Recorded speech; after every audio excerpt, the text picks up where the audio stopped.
तो नमस्कार प्रणाम स्वागत बाटे आप सबके राइटर बागी भाई के चैनल पर।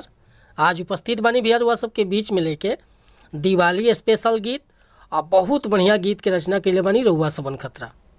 अगर एक नया म्यूजिक बनवा के या बढ़िया ढंग से गायकी कर देतानी तो गाना 100% बजी भैया। बहुत बढ़िया मीटर बाटे। एगो औरत के दर्द दर्शौले बनी है गीत के अंदर। जानते बानी कि अगर कोनो पर्व त्यौहार पड़ेला तो केहू के पत्नी भइल भैया ओकरा इंतजार रहे लगी काश हमर पति हमरा सामने रहतन हे पर्व त्यौहार पर। यही विषय पर ही गाना लिखले बानी। तो चली मैटर के शुरुआत कल जाए कि कैसे गावे के बा, का एकर धुन बा, का लय बा, कैसे कंपोज कैले बानी। लेकिन शुरुआत कर से पहले भैया एगो बात बतावल चाहब कि रउआ अगर नया सिंगर बानी आ सिंगिंग में इंटरेस्ट बा, अच्छा मीटर के तलाश में बानी, अच्छा मीटर नहीं मिलत, अच्छा गीत नहीं मिलत, अच्छा म्यूजिक नहीं मिलत, तो निराश भइला की जरूरत नहीं भैया। रुआ निश्चिंत रही, जौन भी चाहत होकर मीटर लिखवावे के, जैसन म्यूजिक बनवावे के, बिल्कुल उचित चार्ज पर हुआ कि मस्त मीटर मिली भैया। मीटर में कोनो प्रकार के शिकायत ना मिली, चाहे रुआ हिंदी में लिखवाई या चाहे भोजपुरी में लिखवाई। जैसे कि सैड सॉन्ग, लोकगीत, लव सॉन्ग, देवी गीत, चाहे सीजनली कोनो गाना जैसे पूर्वी, निर्गुण, चैता, होली गीत, चाहे नया साल के गीत, कोनो प्रकार के मीटर लिखवावे खतरा बेहिचक रुआ संपर्क कर सकीले भैया। डिस्क्रिप्शन में हमारा नंबर बा और चैनल पर नया बनी तो चैनल के सब्सक्राइब कर ली, बेल आइकन प्रेस कर ली, ताकि हर रोज़ रुआ के नया नया मीटर सुने के, देखे के और गावे के मिलत रही भैया। हर रोज़ हम वीडियो रुआ सबके बीच में परोसे नहीं और रुआ सबके प्यार से आशीर्वाद मिलेला। रुआ देख सकीले, अगर हमारा चैनल पर नया होखे ना तो जाके देख सकीले कि विजय भैया कैसन कैसन गाना लिखे नहीं। आज के मीटर वाकई दमदार बाटे। देखी कैसे गावे के बा गीत के।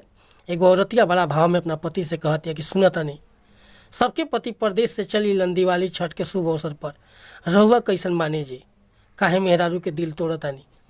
देखी कौना भाव में गीत के गावे के बा कि दिवाली में दिल तू जरावतार आ नहीं बहरा से घर पियावतार।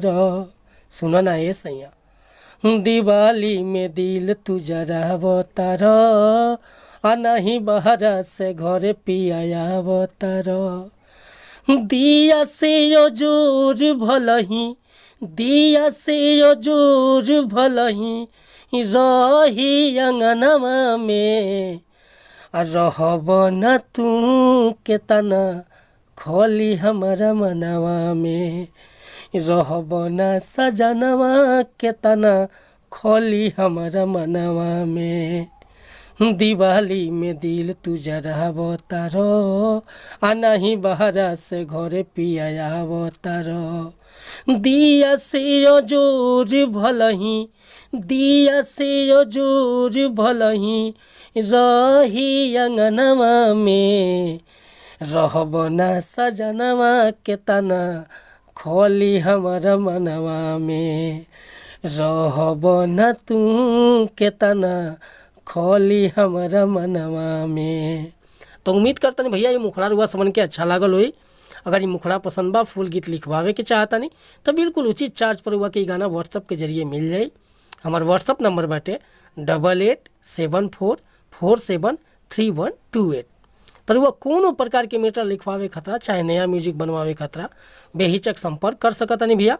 मिला तनी हम फिर से अगला वीडियो में कुछ नया गाना के साथ। तब तक के लिए नमस्कार, प्रणाम, धन्यवाद भैया।